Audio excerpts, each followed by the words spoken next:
Assalamualaikum warahmatullahi wabarakatuh. Kami di sini akan memaparkan materi bab 2 tentang sistem dan struktur politik ekonomi Indonesia pada masa demokrasi parlementer. 1. Sistem pemerintahan Indonesia telah menjalankan dua sistem pemerintahan, yaitu sistem presidensial dan sistem parlementer.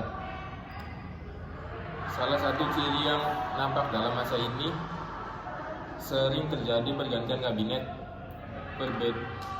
Perbedaan pada partai tersebut tidak pernah terselesaikan dengan baik.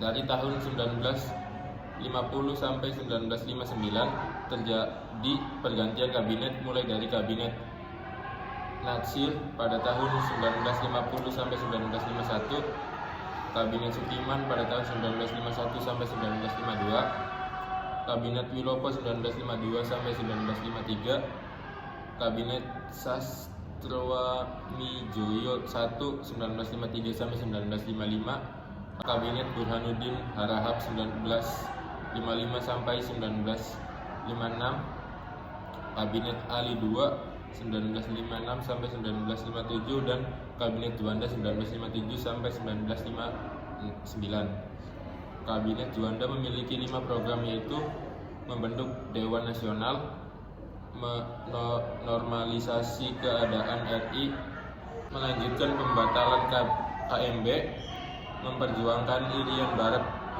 kembali ke RI, mempercepat pembangunan. 2. Sistem kepartaian.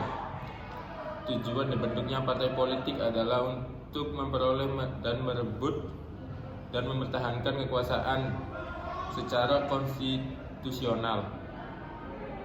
3. Pemilihan umum 1955. Pemilihan umum 1955 dilaksanakan dalam 2 tahap. Tahap pertama untuk memilih anggota parlemen yang dilaksanakan pada 29 September 1955. Dan tahap kedua untuk memilih anggota Dewan Konstituante. 4. Pemikiran ekonomi nasional. Pemikiran ekonomi nasional pada 1950 merupakan upaya mengubah struktur perekonomian Indonesia menjadi perekonomian nasional. Hambatan yang dihadapi hal tersebut sudah berakarnya sistem perekonomian kolonial yang cukup lama. Dampak dari warisan ekonomi kolonial didominasi oleh perusahaan asing. 2. Sistem ekonomi liberal. Sesudah pengakuan kedaulatan pemerintah, Indonesia menanggung beban ekonomi dan keuangan yang cukup berat. Dampak dari ketentuan KMB yaitu meningkatkan nilai utang Indonesia, baik utang luar negeri maupun utang dalam negeri.